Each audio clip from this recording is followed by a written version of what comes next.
Welcome again. It's Common Ground with John Thielon. It is I, your host, your coach of communication, your captain of collaboration, and of that common ground that we are all seeking, wanting, yearning, and or pining for. Also, don't forget, the mayor of Reeltown. And again, what that's all about, that means there's no sugarcoating, very little, and if it's done, it's inadvertent. I'm always looking to keep things as right down the line with you as I can, as possible. Being as real can be. Some people, they don't like it, they don't get it, it doesn't go over well, it chokes down like a big horse pill, and that's a shame. They can't, don't, and won't live in Reeltown, and that's all right. It's not for everybody, but you know what? Other people, they crave it. So welcome to Reeltown. It's open for one and all. You just have to get it. It's as simple as that, and it's not difficult. Hey, we're coming to you today from the studios. We're back in the studio again. Back where we're radio friends, a friend. At the studios of Hamilton Media's Hamilton Radio, right at the confluence, if you will, of U.S. Route 206 and Interstate 195 that cuts New Jersey almost in half. Like a big old spine going across the way, you know, like a flat line. Yeah, dead. No, not really. Don't forget. We are at Hamilton Radio, an iHeart radio station. And it's the flagship station for Common Ground with John Thielon is Hamilton Radio, along with the Exceptional Radio Broadcast Network, the ERBN. Yes. So, for the absolute best in music from outstanding independent groups, artists, and musicians, to the soundtrack, the tapestry, the musical tapestry that makes up our lives, rock and roll style, popular music, pop rock style, anywhere from the early days of rock and roll till just recently, I've got to tell you. It's where all the cool kids go, and everybody who wants that music fixed, it's where they go, Hamilton Radio. Also, Hamilton Radio, quick plug, is a most excellent resource for audio books, voice work projects, whatever else. You got a small gathering, a meeting, a conference of a few dozen people. Maybe you want to even do some musical recording, radio theater type recording. Maybe you've got an audio or video project that needs to be put together, edited, and remastered. We've got some of the best abilities here to do that. We really do. If you want to do a VIP intimate concert, right here. This is a good place to do it. And talk to us. We can do it for you affordably and in a very quality way. It's admin@hamiltonradio.net. That's the email that'll get you where you want to go with questions and answers and info and input. Admin@hamiltonradio.net. Again, email for information and whatever questions you have. Admin@hamiltonradio.net. Now, listen all day, every day to Hamilton Radio on the music side. Very excellent. It's real easy. It's the new website, hamiltonradio.net, Hamilton Radio, all one word, hamiltonradio.net. It's, I have to say, not because it's part of what I do, it's just good. It's damn good. All right, as I've said previously, folks, I put together these shows, these monologues, these discussions, these op-ed pieces based upon things that I've seen, done, experienced for the most part. There's other things too, but I'm also going to get some inspiration or a kickstart from other people, other entities, others who have done good things. People like Rush Limbaugh, Steve Harvey, Joel Osteen, Zig Ziglar, Chris Lytle, Tom Hopkins, Earl Nightingale, even Ronald Reagan, the great Ronaldus Maximus. Today, I'm going to combine some more of my personal foundational positions that have grown within me through the years with some of the philosophies of the nation's Dr. Emeritus of democracy. Yeah, Rush Limbaugh. I know, he's polarizing. You like him, you don't. Good for you, okay? I just mentioned him a moment ago, and we're going to sprinkle some Rush in there along with a pinch or two of another solid radio guy by the name of Todd Herman. He's from, I think, the Pacific Northwest, does a heck of a job, and he's very good. I got to say, I miss Mr. Limbaugh. I do, a lot. I was despondent. I mean, ask my wife. She called me. We weren't really, together. I was in New Jersey and she was way out in Pennsylvania doing her thing. But she called because she knew I was going to be upset, and I was upset when we lost him a couple of years ago. I miss his take on things. I miss the thoughts, then the words he put to those thoughts that he gave us for so many years. I miss his positivity, his solution-based takes on things. When I talk about being upbeat, can-do, positive, and of good cheer, I got that directly from him. Because why? Because it makes sense. I don't care who you are. It just makes sense, okay? It comes right from El Rushbo. Now, I'll say this, maybe 100% of the time, but a whole lot more than not, Rush was and still is right. I didn't see eye to eye with everything that he would go on about, but there was a lot. We literally haven't had his words, his take, his personality for 2 years now. It'll actually be 2 years on this coming Friday, the 17th of February, that we lost him, the Maharishi. It's been a lot more quiet out there from the good side for too long. 2 years is too long.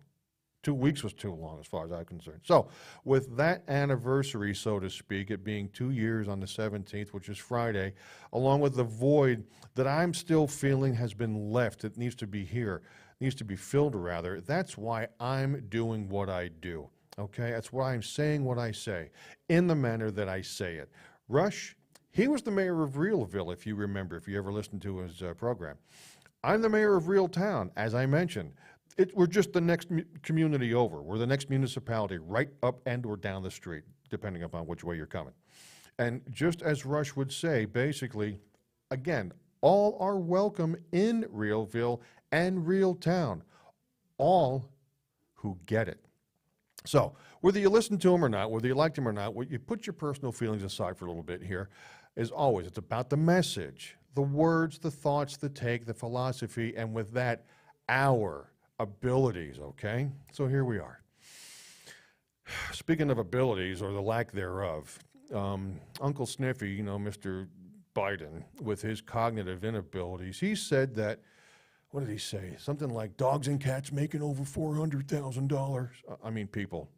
He corrected himself a few times, too. They're not going to pay more taxes. Really? See, that he meant he's not going to directly just shoot a tax arrow right at them, so to speak. Oddly, very oddly, there are all kinds of ways for people to be taxed indirectly, whether you make $4 or 400,000. One of them is watch, and I'm sure you have been. Watch the prices of everything, the prices that are increasing, the increases that are happening. The big thing lately has been the damned eggs. Well, I just found out reading some stuff and seeing some pieces that there was a feed made by Purina that was somehow prohibiting hens from laying eggs. It just was flat out getting in the way. When these people would go out to the coop and see that there's no eggs from all the hens, a lot of them would go to their local feed purveyor, provider, manufacturer and say, hey, look, I'm using this here, right over here, and it's not working. Can you give me something else? And, you know, like Keebler Feed and Farm over in Montoursville, Pennsylvania, little plug for them, Craig Hunter, how you doing, Craig?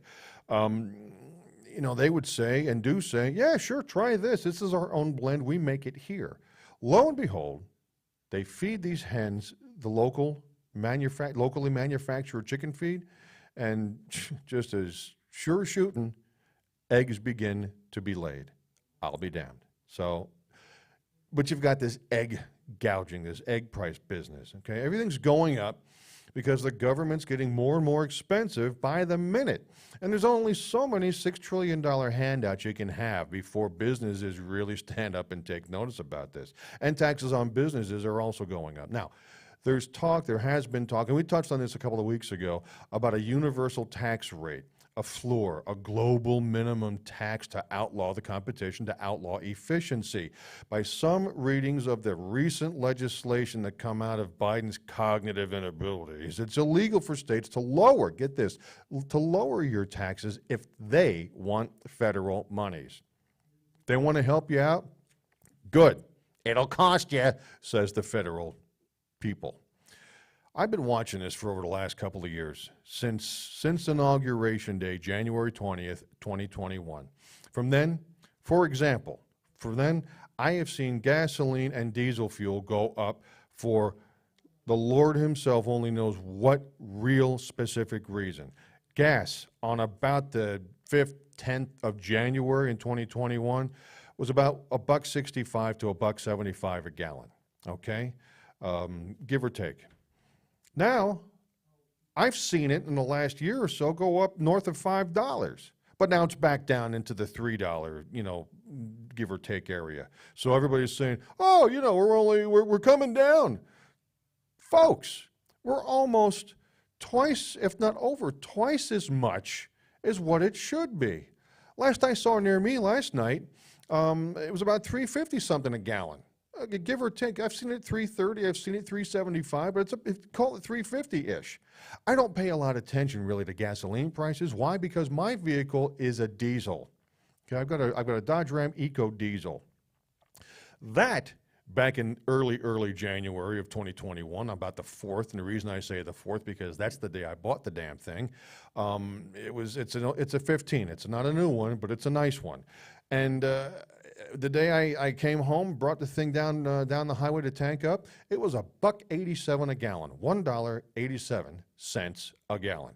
I have paid over $6 a gallon last year. Now it's down to, I don't know, $4.59, where I just stopped down the turnpike. There's a place near me in East Brunswick, New Jersey. I think it's $4.29, but it's not always convenient. But it is what it is. Oh, but prices are going down. No, prices are still up. They're just not as up. It's that whole boogie again. They want to tell you it's going down. Technically, fine, but no, it's not. From $1.87 to $4.29 a gallon or $4.59 a gallon, that would be more then, wouldn't it? That's 2.5, 3 times. Listen, I did the math when I filled up last week to go out to Pennsylvania to see my family. What cost me $90 2 years and 1 month ago, give or take, would have cost me $38.68. So you're picking up what I'm dropping there, kids? It's just madness, sheer unadulterated madness. Why? Because you got one nut saying, you know what, we're going to just flip, not literally, but we're going to flip this proverbial switch, flip, and all of a sudden, that which was $1.87 is now $1.99. Oh, $2.10. Oh, wait a minute, $2.25. Oh, I'm sorry, $2.55. Oh, $3. And before we knew it, it was north of $6. Insanity. Over the weekend, a radio colleague of mine spent some time with his mom, who he loves, of course, and his wife, of course, who he also loves. And they went out a bunch of places, kind of bopped around, so to say. Everywhere they went, he said, except for one super successful restaurant, everybody had signs up and things up begging for employees. He said he talked to 3 separate business owners who looked him in the eye and said, nobody wants to work. There are states like out in Washington State where the average right now benefits that you can get either are or were at about $41,000 a year for not going to work.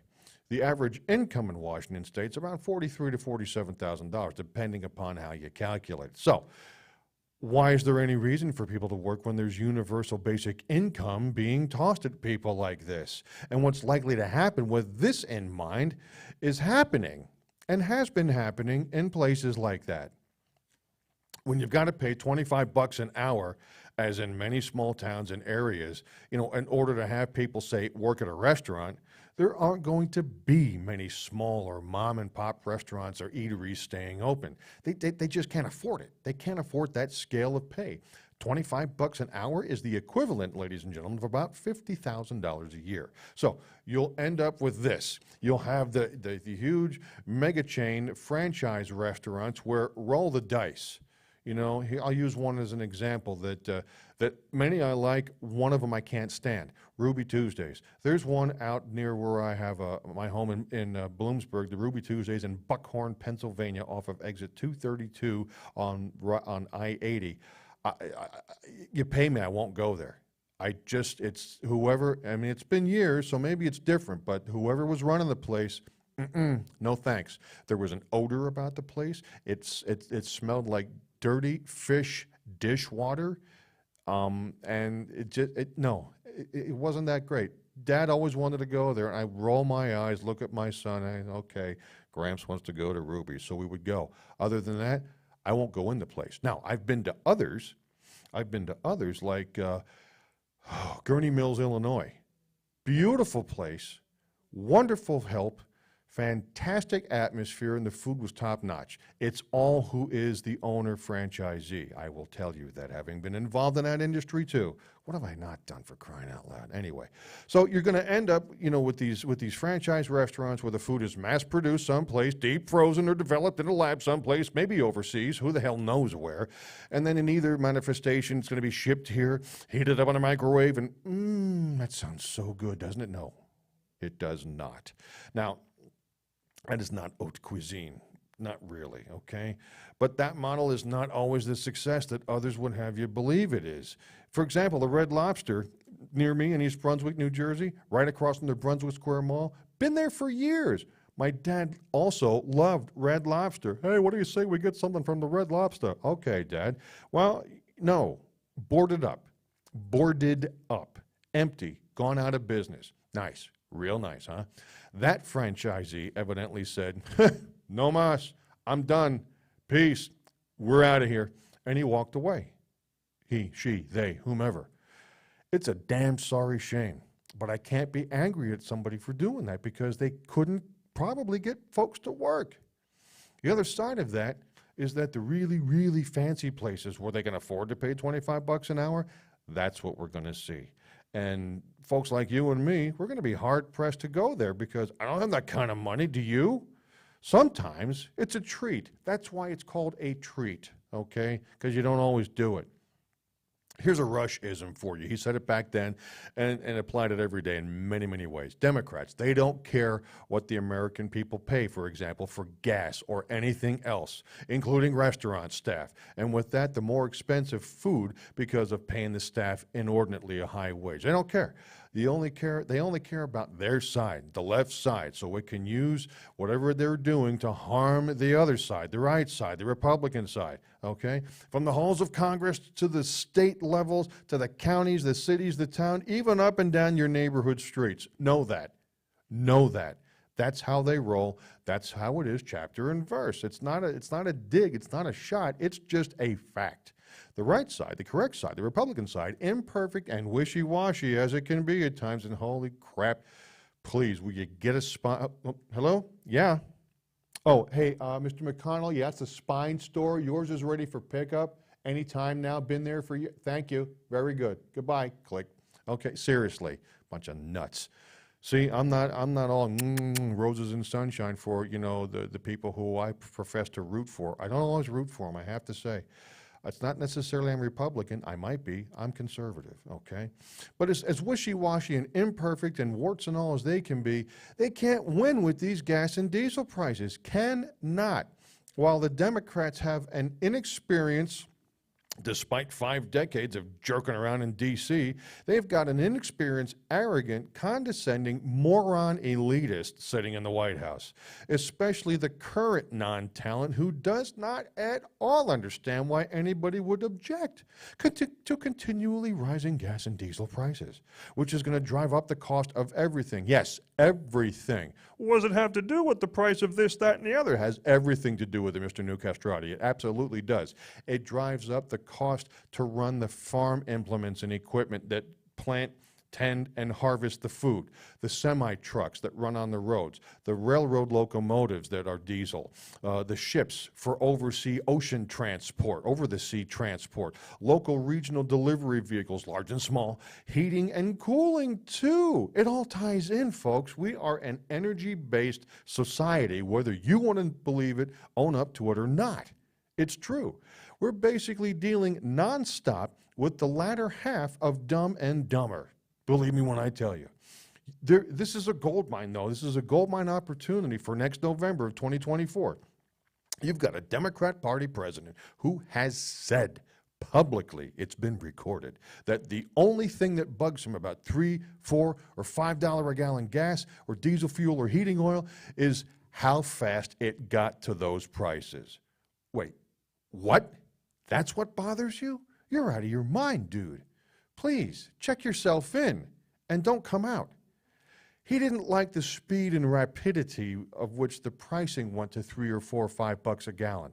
Well, the Republicans may tell us that they can't win and that 2024 isn't their year. Again, calling BS. I'm going to raise my hand, call BS. Folks, with all the abject nuttery that's going on since January 20th of 2021, the November 5th, 2024 elections, these are the ones that should be ending up being served out to us on a silver platter.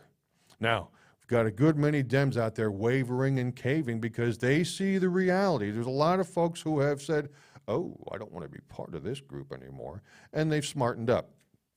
I think that that's going to continue to happen because you know what? People do vote with their pocketbooks, and if the cupboard's bare, if the wallet's bare, look out, folks. They're on the wrong side of this, which is the biggest issue since September 11th. This is a huge, humongous opportunity. There's not really a whole lot else right now that should be this important, big picture-wise. Yes, inflation, prices, this, that. Again, it all ties in. Republicans, they ought to be all over the radio, for example, with this. And this is why I am, okay? I've got to tell you, everybody in a vehicle of any kind that has a radio in it or a hookup for their device to listen to a podcast or a show as they're in the vehicle, like Common Ground with John THEILLON, for example, they're a potential target because a car, a pickup, a box truck, van, tractor, trailer, truck, they're what takes gasoline or diesel fuel to run. People in their vehicles are listening to radio in whatever way, shape, manner, or form. They just are. That's why the right needs to be on the radio more than just the local programs like Mark Simone, for example, on WOR AM 710 out of New York City, to whom I listen to from time to time, or like Clay Travis and Buck Sexton, who now occupy Rush's 12 noon to 3 p.m. Eastern time slot. Glenn Beck's another one, Sean Hannity, of course, Jesse Kelly. They're all good. They're good, and so are their messages. But how about regular folks? You know, people like you and me being on the radio, quote unquote. There's so much technology, how do I want to say it? There's so much technology, there's so much technological ability, that's what I wanted to say, for you and me, for Mr. and Mrs. America and all the ships at sea to do what I'm doing right now. And guess what? If you profess allegiance or knowledge to the other side, good. Do your thing in that manner too. Competition's always a good thing. It doesn't need to be nasty or brutal or what have you. Yeah, a little dig, a little zing, a little rim shot is fine. But you know what? Keep it professional. Let me ask you, how ticked off do you get every time you pull in the station to tank up your vehicle? How angry do you get when you see those prices? Hell's bells, I can remember when regular gas was 39.9 cents a gallon. And Dad, once in a while, we would pull in, he would say, hey, we're going to go take a trip out to Pennsylvania this weekend to see your grandparents. What do you say we fill up with the good stuff, the premium? And that was 59.9 cents a gallon. Gasp. Okay.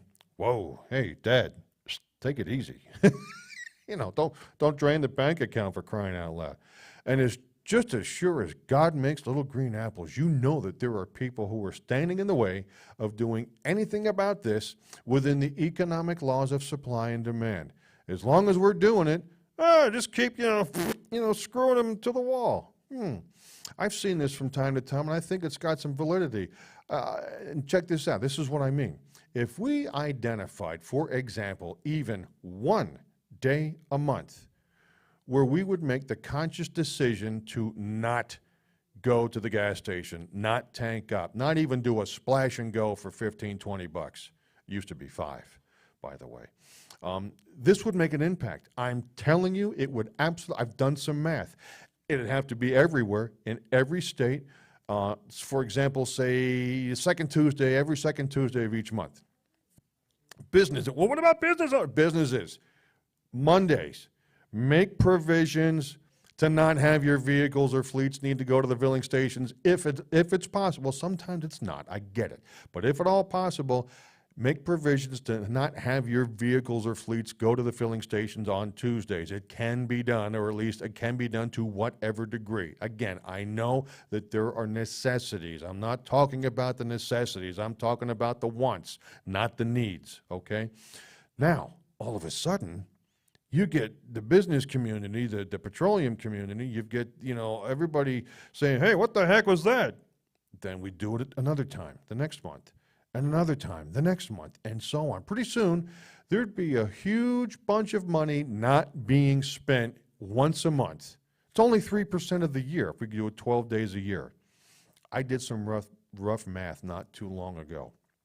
I thought in my mind about how many gas and diesel stations there are up and down near me on New Jersey Route 18. It's a pretty busy thoroughfare. It's a main artery around me and right nearby. So I did that. I did the calculations. There's about a dozen and a half, or give or take, of these stations. That would be, over the course of a year, just like the 4, 5, 6 miles up and down New Jersey Route 18, about $14 million not spent in a year. And that's just that little swath of land, that little swath of the map, okay? Again, 4, 5, 6 miles up and down Route 18 in central New Jersey. Imagine, people, imagine the impact that something like this would have if it's done, for the most part, because, again, there are necessities. But let's just say, even if 50, 60, 70% of the people made a conscious decision every, for example, first or second Tuesday of the month to not go to the gas station, from border to border, coast to coast, sea to shining sea, all of it, Alaska, Hawaii, Puerto Rico, Guam, and wherever else that we, do American stuff. But folks, it just has to be done. People have to do it. Make that statement. Do what needs doing. Vox populi, voice of the people, by not buying gas or diesel fuel specifically, again, for example, every second Tuesday of each month. Here's the reality as well. People also get it. They don't expect a magic wand, but we do expect some responsibility. Then you realize it's the Dems who want you angry. It's the Dems who want you suffering. It's the Dems that want you mad and suffering because they think you're going to blame the other guys, the Republicans, and elect them, the Democrats, okay? Every gas and diesel filling station owner is a potential Republican or conservative voter. They're not necessarily always the same, but they're in the same camp. Every cab driver, every trucker, everybody that owns a boat. I used to be a boat owner, and I want to be again, but you know what? I'm not in any great big hurry because, again, $3 and some odd cents a gallon. It used to be 88 cents a gallon back when I was boating, but I digress. Anybody who drives anything that has an internal combustion engine about it is a prime target here for the right. It's just that simple. All this doom and gloom, this apocalyptic stuff about, their chances, from the Republicans is insane. Why run around and create your own negative self-fulfilling prophecy? Don't do it. If it's to be, it's up to me. I understand when I say this and people tell me, well, Jono, they're just trying to lower the expectations. Screw the expectations. Where is the aggressive campaign? Where's the being on the offense about this? I mean, to me, ladies and gentlemen, I'm venting what's pretty much obvious. But it just seems to me that the Democrats ought to be the party on the run here, on the defensive here. And in the Walmart parking lots, in front of restaurants, in front of any establishment right now, Republicans should be there in droves saying, you see those hideous price increases in there? Did you see them? Did you see them? And with that, handing out information with a picture highlighting Joe Biden's inabilities, cognitive or otherwise, or both, okay? The right should be directly communicating to the people who are still going to work. They should be circling the wagons like the left does. I'll give it to them. The left, they know how to circle the wagons and bang that freaking drum. They really do. We're too nice more often than for our own good. Oh, we can't do that. That's kind of rude. BS. Barbra Streisand. Bolshevik. You know what I mean. Okay? Folks, once again, there are people in our states around this country pulling in 40 grand a year, not sitting around like heinous slugs, suckling off the governmental sow's teats, okay? But they're working hard. They're doing good things. They're worthwhile work, doing worthwhile work, and they're doing what their career is all about. They live next door to people who are pulling in the same 40 grand a year in the guise of this backdoor universal basic income. And doing the math, it just doesn't make sense for them to work. I'm going to call a spade here. It doesn't make sense. Why would I go to work when I'm being paid to stay home and not do anything? I get it. Know this, though. Know this. We can only, as a society, carry so many people on our backs. It's a good thing to be charitable. It's a very good thing to be charitable. We ought to be charitable. And we are, as a people, as a country, as a nation, as a society. But when you put more and more inappropriate weight on the back of these people who can be charitable, they're going to break down. They are going to break down. There should be a name for the dynamic where the media gets to say, an unexpected lowering expectation of jobs, unexpected cuts in. No, it's not unexpected. That's the problem. There's this funny dynamic that exists, especially over the last 3 years or so. It'd be if say, phony Fauci told people, look, if you want to go to work and you happen to run into the coronavirus, it may rip the skin from your body. But then you celebrate that by deep frying it, and then you feed it to your family. There you go. There's a solution. Really? I'm surprised that didn't come up in all actuality. Or you could just stay home and bring home 40 large a year for not working. There's that weird dynamic where people go, let's see, the entire technocrat state is telling me that this is the most deadly virus known to man. And at the same time, the figurehead, Uncle Sniffy, and his numerous inabilities is saying, hey, come on, man, don't be a chump. Here's a bunch of money for not working. Come on, man. Really? It's funny how people will put that all together and say, yeah, maybe I won't work. And I'm not talking about the people who have been looking and nothing has worked out. That's different. I know about that very well. So you've got this unemployment report that is, in a sane world, catastrophic. And then you have the individuals, the business owners who are watching their businesses and their business models be stomped into the ground by that new floor on income. And here's the unfairness. What's going on that began in March of 2020? Where was the Great Reset? When was there a reset? Well, because that was a conspiracy theory, I beg your pardon. That was a conspiracy theory, even though we have Uncle Sniffy saying, we're going to build back better. We actually are. It was buildbackbetter.gov when he didn't screw it up by saying, we're going to build back Barter, or we're going to build back Bart Simpson, or we're going to build back Buttress, but actually it says build back better. Yeah, that's what he means, okay? Rather, what we're doing is we're installing this UBI, which is Universal Basic Income, a government program in which every adult citizen receives a set amount of money regularly.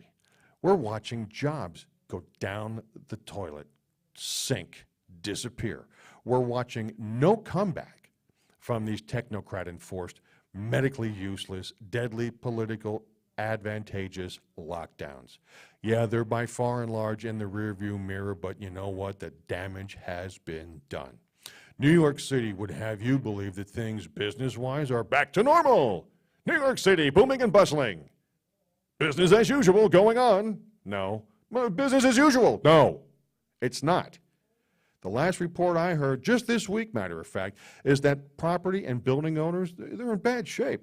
Because get this, only about 10% of those who work in New York City are actually back working in New York City. 10%. That's 90 who are not, or who are not full-time. We'll give a little benefit of the doubt. Maybe they're coming in a couple of days a week. Maybe they're not. Don't know. I don't want to say I don't care, because I kind of do a little bit, because it all ties in. Once again, it all ties in. Again, whether it was freakishly tall Bill de Blasio or now Eric Adams, the mayor of New York City, take what they say publicly with numerous grains of salt, because they'd have you believe that everything's great, everything's fine. We're seeing the market change. We are. And here's the unfairness about it. Think about this. Please, just really think about this. What is the minimum wage for a business owner? What is it? It's zero. And sometimes it is even less than zero, okay? What do I mean? Well, you still have to pay for your building, pay for your vendors, pay for your power, pay for your legal, and pay your taxes. Sometimes that equals opposite of income. It's nothing but outgo, okay? Please, I know all about that too. Here's another way to look at it. What's the minimum effort an employee must commit or contribute to get a minimum wage? In all of humanity, there's no dynamic where minimum effort isn't required for something. You might need to commit to the effort of getting off of your sofa to change the television channel if you lose the remote control device. That's minimum effort, folks. Sometimes it's really hard for people. Really? Is it really? If you want to lift weights, for example, you'll have to actually lift the weight. It won't get lifted by itself. But only in the realm of economics do we pretend differently. Gina Raimondo, I don't know if you know who that is, but she's the Commerce Secretary for Uncle Sniffy's regime. At the various disappointing jobs reports, which have often fallen short, wink, of expectations, not always, but often, Republicans point to the enhanced unemployment and the enhanced unemployment aid, saying that these disincentives are in place for people to not go back to work. But the Commerce Secretary, Gina Raimondo, claims there's no data to support that information. Really? Here are her words. People are still telling us that the number one reason that they're not going back to work is for fear due to the virus. And more people were looking for work last month than the month before. Were they really, though? Were they really? How about this, Gina? How about going with and reporting the actual U6 unemployment figures? The U6 unemployment figures account for anyone who has been seeking employment within the previous 12 months but has been unable to secure a job and or has not searched for work in at least the past 4 weeks.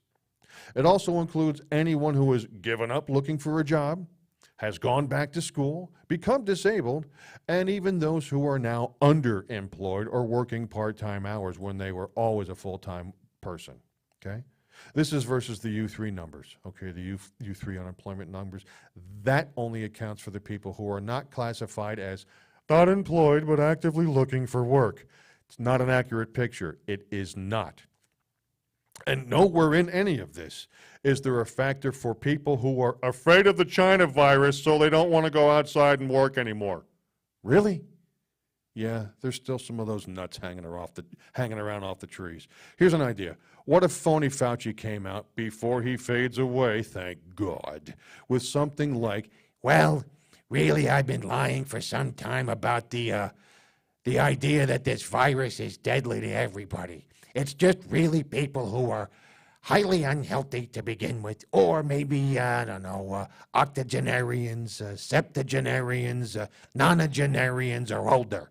Or maybe they're vitamin D deficient and perhaps they're obese. So for anybody else, for the most part, this is a less deadly disease, more so than even the common flu that comes around every year. Look, listen, sorry, my bad. Let's chalk it up to, I don't know, I just like to be seen on the TV. Something like that. That would be a very refreshing dose of honesty. Not going to happen, though. Not going to happen. He has stepped on his kazoo, contradicting himself more times than I have any recollection. In the first month and a half to 2 months, there was at least 15 to 20 times he did it. And that's going back to April of 2020. So I can only imagine. Paying somebody not to work is dampening what should be a stronger jobs market. That's Neil Bradley, the U.S. Chamber of Commerce Executive Vice President and Chief Policy Officer. He said that in an official statement. One step policymakers ought to have taken, and did, is ending the $300 weekly supplemental unemployment benefit. Based upon the Chamber analysis, the $300 benefit results in approximately 1 in 4 recipients taking home more unemployment than they would have earned working. Whew. Wow. I think we knew that. Oh, wait a minute. Ring, ring. Ring, ring. Hello? Office of Chief Policy Officer Neil Bradley, U.S. Chamber of Commerce. You back Biden. Well, that's mean. You back Biden. You begged for socialism. Now you're going. I don't think I like socialism. I mean, that's what you're saying. Take socialism off me. No, it's just a leech. All this business. It's good for the blood, right? Yeah, funny, unexpected consequences. Now Now you know what it's all about. You know, Rush said this all along. He really did. He said, folks, there is this sad reality out there that there are a number of Americans who are, quote unquote, earning more on welfare, unemployment, whatever you'd want to call it, than they were when they were working. Once again, this was an instance where Rush was right. Some of them are making the decision that they would rather do that than go back to work and earn less. Now, in one way, I guess it makes a little common sense. If you're going to pay somebody $40 a year to go home, stay home, not work, and their job, let's say, was paying them 35 or 40 grand, what do you think they're going to do? We don't know how many are doing this, but we do know that this is a disincentive, and it's got to be fixed. And people are taking advantage of it. I mean absolutely taking advantage, and not in a good way, of it. The federal government just cannot be responsible for providing incentives for people not to go back to work in this circumstance, when we especially need the economy, I should say, to be rebounding, and to be rebounding quickly. It was, man, it was like a house of fire. A fire, one word, A-F-I-R-E, meaning on fire, not like a house of fire. No, it's not a house of fire there, Cletus. It's a house on fire. It was. The economy was freaking roaring up to about 3 years ago, and fuego, on fire, okay? We need this stuff. We need it back. We need that going again. This lack of that, that's what the Democratic Party stands for. That's what Uncle Sniffy wants to do. You know, Biden, Pelosi, Chuck U. Schumer, Adam Schiff Show, all these Democrats, AOC, whoever you think, Crazy Bernie, the whole Megillah, they're all in on this. Whoever the leaders of the Democratic Party are, that's the exact kind of thing that they believe in. Paying people not to work. It's even worse. Listen to me here. Don't doubt me on this. What the Democratic Party, what people like Pelosi and Schumer were attempting to do, folks, this is really hideous, with the proposal of a $3 trillion extension of the COVID-19 support package, what they were trying to do is to convince as many people, as many voters as possible that socialism and its ways works. That you never have to work again, that your government can give you plenty. Enough money where you can have a very decent life. They can give you 40 grand, 50 grand, 60 grand, whatever a year, without you ever having to work. That's one of the lying premises on socialism, that everybody can be affluent along with using other people's money, but that everybody can be affluent, everybody can be comfortable, everybody can be the same, nobody will have more than anybody else, and then it can be a quasi-utopia. Well, that can't be done in perpetuity, and everybody, including the left, knows it. And they couldn't. They wouldn't do it in perpetuity, and they know that too. This is one of the most disingenuous, misleading, cruel perpetrations that I think has ever been attempted. I really think so. And that attempt is to convince as many voters that the government can provide everybody, say, 40, 50, 60 grand a year for not going to work. That's what they're going to continue to do in whatever way, shape, manner, or form, directly, indirectly, or somehow. They're going to keep saying to convince people that this is true forever. Won't it be wonderful? No, it will not. It's hideous because it's not possible. You can't sustain it, folks. But to a bunch of people that have been ill-educated all of their lives and who won't, or can't hear the truth of Marxism, socialism, and communism, people in their 20s and 30s who believe that socialism is utopia, it's a panacea, and the Democrats are finally going to make it all happen. They truly believe that this sort of initiative is the answer. Danger, folks. Danger. People, if you're a business owner or know one, please give this a go, particularly if you have equity in an ESOP, an employee stock option pool. Give people an option of having the same minimum wage as you. Make it voluntary. It's not mandatory. Make it voluntary. And tell them, we'll have the same minimum wage, okay? And I'm going to involve you, in equity. We'll have a similar upside capacity. And that's going to sound really good to them if they know what they're doing. pardon me, if they know what they're doing, if they know what you're saying. You can say, look, if we built a company up and it's really large and we sell it for a shit pot of money, so to speak, this could be world-changing, life-changing money for you. This could be millions and millions or more for you, and we'll have the same minimum wage. I'll guarantee you that 90% of the people, if they've been employees their whole life, will say, wow, this upside could be huge. Okay, yeah, I want to really peel this apart and have a good look at this upside. What's your minimum wage? Then you tell them it's zero, and sometimes it's even less than that. In fact, open the books a little bit. Yeah, scary move, but it really does prove the point. Look, churches do this. Responsible churches open their finances, open the books a little bit and share with others. You know, last month I had to dig into my pocket. I didn't make money. There really is a belief, I have to say, that this veneer, this misconception is that all business owners are just absolutely swimming in money.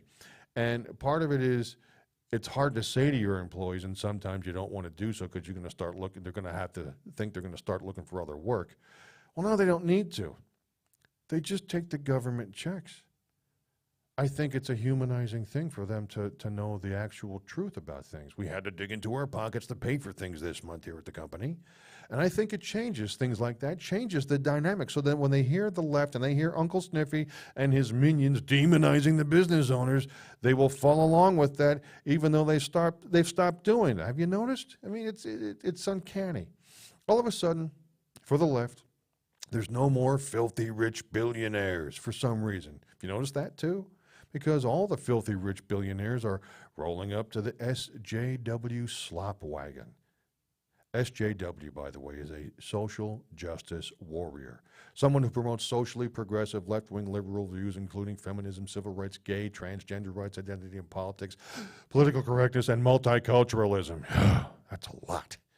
All the nonsensical House of Cards BS that has nothing solid about it, other than being a cultural version of, and how does that make you feel? No, it's that contingent who are doing this. And, you know, as we talked about last week, those will say and believe that we know what's best for you much more than you know what's best for you. It's that contingent, to which, again, gonna call BS. Gonna. They say, give us some of that pastry SJW slot money. We'll come back and talk some more about socialism, about more experiments in freedom. No, don't do it. Here are some actual words that our little pal Uncle Sniffy uttered a few months ago in his occupation of 1600 Pennsylvania Avenue, Washington, D.C. Ask yourself a question. Cognitive. Really? Think about this as you hear the words, imagining that it's old plugs Biden himself saying them. Does anyone believe Uncle Sniffy knows exactly what he's saying here, what he's actually trying to get at? Here's what remember this one? He got on there and he said, yeah, most middle class, working class people that I know think the way my dad did. And he used to say, and I know I'm repeating myself, but I'm going to do it anyway because I think it's crucial. Dad would say a job was a lot more than the paycheck. He'd say, Joey, it's about your respect, your dignity, your place in the community. More than a paycheck, it's people's pride. It's about being able to look a child right in the eye and say, honey, it's going to be okay. It's going to be okay. I've never forgotten that. Never forgotten the folks I grew up with. I think about them every day as president. Really? So what? And he thinks about them particularly as he's destroying 40% of small business. Yeah, 40%. They've been destroyed in the medically useless, deadly political, advantageous, to the left lockdowns, these selective lockdowns that we had. Yeah, it's going on 2, maybe 3 years ago, but to many of these former businesses, it took them right out. Right out. This all continues by a false floor on that income again, that false look on the income that people get money for not working. It creates economic distortion. It's not good. And that has people whose life savings are predicted, or are predicated, I should say, on logical, predictable growths in the minimum wage and in return for value. This has been utterly distorted. They can't sell sandwiches for 16 bucks. I just paid 18 bucks for a hot corned beef sandwich the other day at the local deli by me, who I loved when Dad was alive. and the sandwiches were not as expensive back then. All of a sudden, $18 and some odd cents for a sandwich. They're big sandwiches, make no mistake, but what? People all across America, you're not selling a $16 sandwich. I know that an iced tea, and I'm not lying here, don't think it, I'm not. An iced tea in Beverly Hills at the Beverly Hills Hilton in about 2005, 2006 was, in fact, $16 for, again, an iced tea. Not kidding. Horrible, unfathomable. Now, people there, they could pay that then. Lord only knows what they're paying now. But they couldn't pay it and can't pay it in the actual, real United States. So let Maharushi's word explain it to Uncle Sniffy and his cast of idiots. The universal basic income they used the COVID flu to install can't compete with a merit-based economy. Rush said it. He said, Joe Bite Me is out talking about jobs. He's tweeted out something that Democrats always say about jobs, and it's pathetic. It's about we support jobs with dignity, and here's the tweet.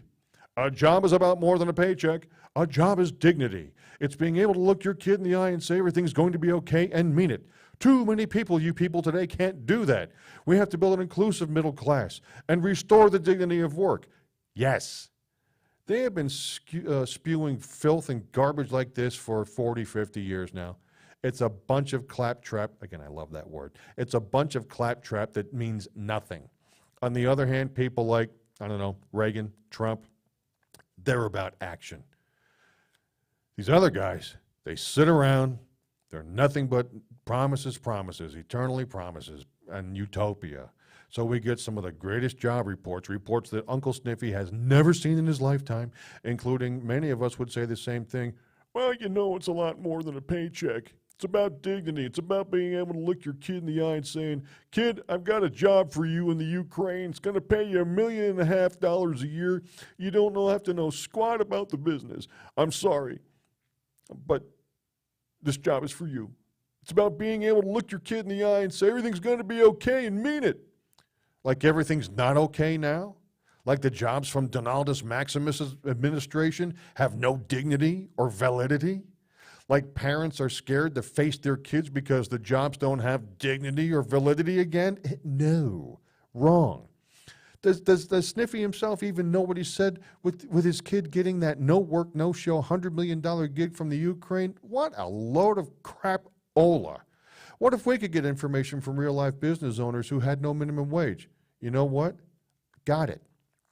This is from a guy named Chris, business owner in Michigan, who says, I want to have a very serious discussion about something I've heard a dozen times, and I wanted to have a specific conversation.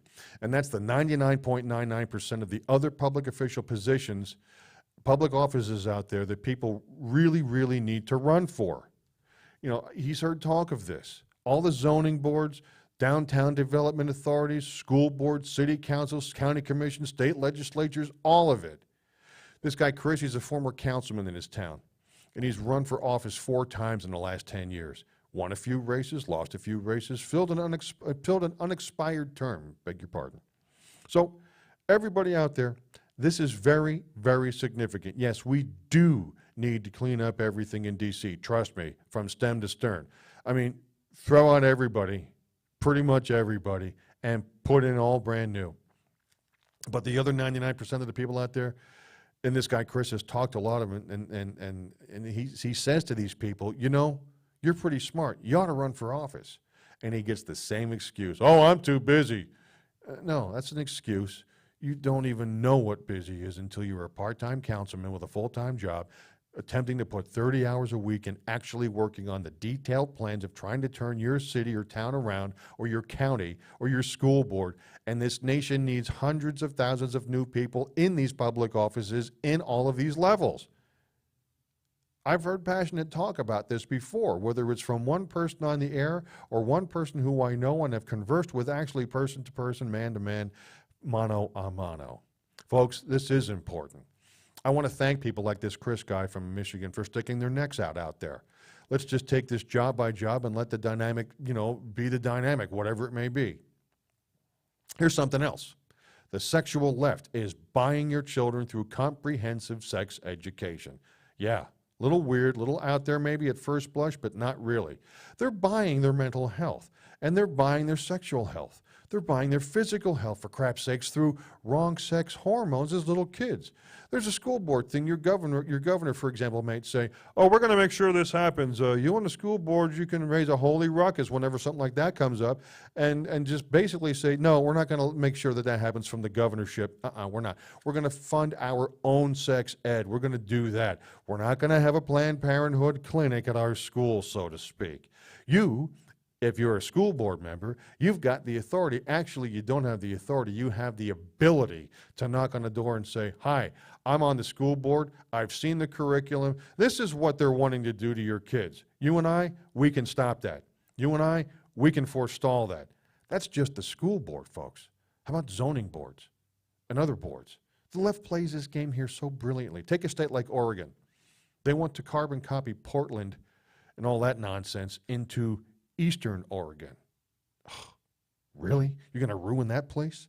So they're looking for the density that allows them to do that, because density invites corruption. How? Because when you're building density, now you've got to make the arguments for government-funded buses and trains and all the things the left likes. I love trains, but when the government's in it, Amtrak has been a disaster since 1971. Okay? Just saying. What does that do? It comes along with monies for the unions, and the monies from the unions, they elect the Democrats even in what you thought were solidly red states. Folks, there are no solidly red states. Everything is in play everywhere. Zoning commissions can forestall that, right? Development people, well, they want to sell land, and God bless them, they spent their lives building it up. They split it into these little subzones.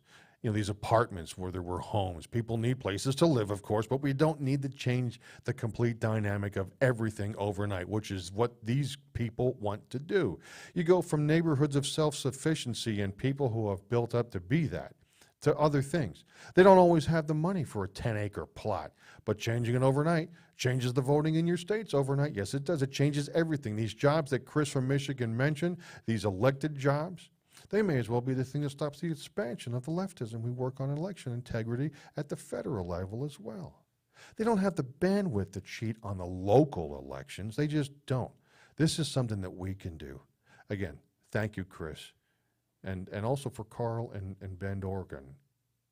He chimed in. He wanted to follow up the former city councilor, as he's a former city councilor in Bend. Carl said we must continue to have people serve at the local level so we can create a higher, greater impact on the state level and at the federal level. In Oregon, a year or two ago, Carl started a discussion about the inappropriate continuation of that $300 bonus unemployment payment that I told you about. It impacted jobs.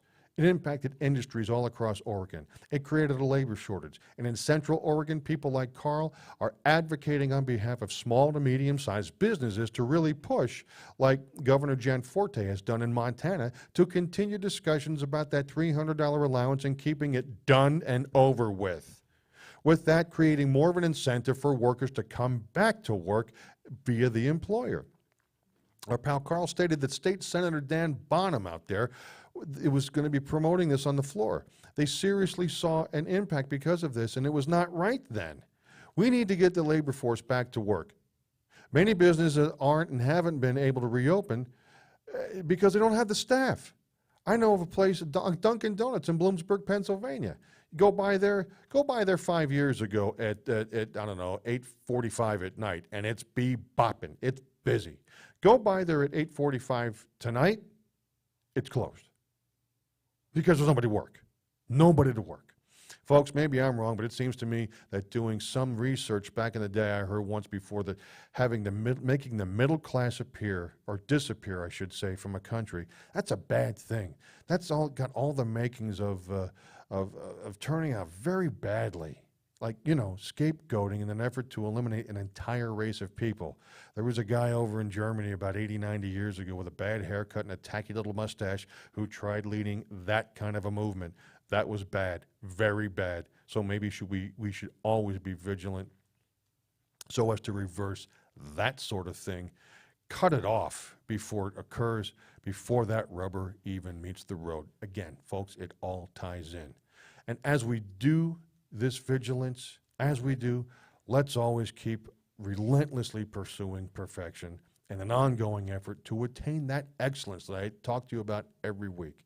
That's the constant concept here, folks, along with positivity, being upbeat, can do, and of good cheer. And that, as I always say, is exactly the ticket. It's highly worthwhile as we all continue forwards to our individual and collective common ground. Trust me here, people. Take it to the bank. Do not doubt me. And as always, by these things I stand. You should too. Hey, that's all of it. I don't know where the time goes, but once again, go ahead, give the rest of the week your best shot. Have a great weekend too, everybody. Daytona 500 on Sunday, one of my favorite days of the year. I'm going to slide on out of here for right now. So I'm going to also, I should say, tell you thank you for your time. This time, until next time. God bless you too. This has been Common Ground with John Thielon. Thanks for watching. Thanks for listening. Catch you next time. So long.